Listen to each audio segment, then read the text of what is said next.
balik lagi sama gue di podcast sepak bola paling up to date seantero jagat maya. Langsung aja, kita buka episode kali ini dengan berita yang lagi panas-panasnya, yang bikin semua grup WhatsApp bola langsung jebol notifnya. Siap? Breaking news, Patrick Kluivert resmi dipecat sebagai pelatih timnas Indonesia. Gila kan? Baru 9 bulan, udah-udahan aja. Padahal kontraknya 2 tahun. Kenapa bisa begini? Apa yang sebenarnya terjadi di balik layar PSSI? Di episode ini, gue bakal kupas tuntas semua drama pemecatan ini. Dari kronologi, rapor merahnya, sampai siapa kira-kira yang bakal jadi nahkoda baru tim Garuda. So, stay tuned! Oke, jadi biar lo semua nggak bingung sama simpang siur berita, kita harus bedah dulu kronologi kejadiannya. Keputusan PSSI ini bukan keputusan dadakan kayak tahu bulat, bro. Ini adalah puncak dari rentetan hasil yang jujur aja bikin kita semua gigit jari. Biar gampang, nih kok kasih timeline-nya. Ingat kan, Januari 2025 lalu, Kluivert datang dengan ekspektasi setinggi langit. Dikontrak 2 tahun dengan satu target utama yang nggak bisa ditawar, yaitu bawa Indonesia lolos ke Piala Dunia 2026. Nah, ini dia biang keroknya. 2 kekalahan beruntun di kualifikasi Piala Dunia putaran keempat. Pertama, kita kalahnya sek 3-2 lawan Arab Saudi. Terus beberapa hari kemudian kita takluk lagi 0-1 dari Irak. Double kill yang menyakitkan. 2 kekalahan itu langsung bikin timnas kita jadi juru kunci grup B. Mimpi ke Piala Dunia pun resmi terkubur. Nggak pakai lama, pada hari Kamis 16 Oktober 2025, PSSI resmi ngumumin pemecatan Kluivert. Istilah kerennya sih mutual termination, alias kesepakatan bersama buat udahan. PSSI bilangnya sih ini buat mempertimbangkan dinamika internal dan arah strategis ke depan. Bahasa diplomatisnya gitu, bro. Dan ini bukan cuma Kluivert doang loh. PSSI langsung sapu bersih semua tim kepelatihan asal Belanda dari level senior sampai U20. Total reset. Tapi apa benar cuma gara-gara 2 kekalahan itu? Coba kita bedah raportnya lebih dalam. Untuk bisa menilai keputusan PSSI ini adil atau enggak, kita tak bisa cuma lihat 2 pertandingan terakhir.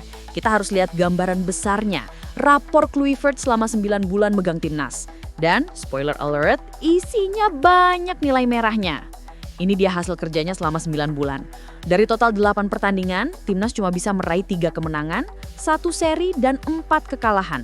Menurut data transfer market, rata-rata poin per pertandingan kita di eranya cuma 1,25 poin. Jauh dari kata memuaskan. Jangan lupa, sebelum kalah lawan Arab Saudi dan Irak, kita juga pernah dibantai habis-habisan. Kalah telak 5-1 dari Australia di laga debutnya, dan digilas 0-6 sama Jepang. Ini bukti kalau masalah performa tim tuh udah ada dari jauh-jauh hari. Ternyata, Kluivert ini emang punya riwayat nggak awet dalam melatih. Sebelum di Indonesia, masa kerjanya di timnas Curaçao periode pertama cuma 14 bulan. Dan di klub Turki Adana Demirspor malah lebih parah, cuma 6 bulan. Dengan rapor begini, nggak heran para pengamat bola langsung pada buka suara. Pemecatan ini bukan sekedar kemauan fans yang emosional, tapi juga didukung analisis tajam dari para pengamat sepak bola nasional. Mereka lihat ada yang salah dari cara Kluivert nanganin tim. Siapa lagi kalau bukan Coach Justin yang paling vokal. Dia bilang dia sama sekali nggak kaget dengan pemecatan ini. Malah justru kaget kalau nggak dipecat. Kritik utamanya pedes banget. Setelah 9-10 bulan di sini, Kluivert dinilai nggak tahu kekuatan pemain dan sering nurunin line up aneh-aneh. Menurut Coach Justin, ini udah parah dan gak ada alasan lagi buat ngasih kesempatan. Kritik yang lebih teknis datang dari mantan bek Persipura, Roni Beroperai. Dia jelasin ada 3 faktor utama kegagalan Kluivert. Pertama, permainan timnas gak konsisten dan gak sesuai dengan filosofi total football yang digembar-gemborkan Kluivert sendiri. Strateginya dianggap gak efektif. Kedua, fisik dan mental pemain dianggap nggak cukup kuat buat ngejalanin strategi menyerang dari pelatih. Dia bahkan mempertanyakan, fisik pemain kita ini udah cukup belum buat main total football? Apa VO2 max-nya udah menunjang? Terakhir, persiapan jelang laga krusial di Arab Saudi dan Irak dianggap terlalu singkat.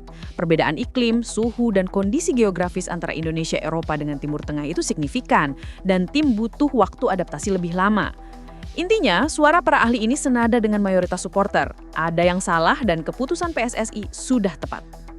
Begitu berita pemecatan ini keluar, langsung meledak di mana-mana. Dari trending topik di Twitter sampai jadi headline media internasional. Gila kan? Mayoritas warganet menyambut berita ini sebagai kabar bahagia. Di kolom komentar media sosial, seruan agar PSSI kembali merekrut Sintayong menggema sangat kuat. Tag hashtag Kluivert out yang sebelumnya rame langsung berubah jadi hashtag STY comeback. Gak main-main, media ternama Inggris The Sun juga ikut ngebertain. Mereka menyoroti rekor Kluivert yang hanya mampu mempersembahkan 3 kemenangan selama 9 bulan. Dunia jadi tahu, bro. Tetangga kita juga nggak ketinggalan, media Vietnam Soha ngaku terkejut dengan cepatnya PSSI mengambil keputusan. Mereka bahkan menyorot kalau ide memecat Sintayong dan merekrut Kluivert itu sama-sama datangnya dari Ketua Umum PSSI Erick Thohir. Wah, jadi sorotan nih. Oke, dramanya udah, reaksinya udah. Terus sekarang timnas kita mau dibawa kemana?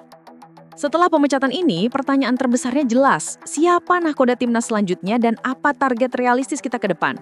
Nama yang paling kencang dan paling diinginkan publik buat comeback tentu saja Sintayong. Tapi ada juga beberapa nama lain yang muncul sebagai alternatif, kayak pelatih asal Uzbekistan Timur Kepadev, atau bahkan Luis Milla. Erick Thohir gak mau lama-lama meratapi kegagalan. PSSI langsung pasang target baru yang ambisius, membawa Indonesia menembus peringkat 100 besar FIFA dan bisa tampil kompetitif di Piala Asia 2027. Nah, menurut lo gimana bro-brosis? Apa STY emang pilihan terbaik buat comeback? Atau lo punya jagoan lain? Coba deh, tumpahin unek-unek lo di kolom komentar. Kita diskusi di sana. Oke, segitu dulu kupas tuntas drama pemecatan Patrick Kluivert kali ini. Sepak bola Indonesia emang gak pernah kehabisan cerita ya. Semoga kedepannya timnas kita bisa menemukan pelatih yang tepat dan meraih prestasi yang kita semua impikan. Makasih banyak udah dengerin. Jangan lupa buat subscribe, like, dan share ini ke teman-teman lo yang gila bola juga ya. Sampai jumpa di episode selanjutnya. Ciao!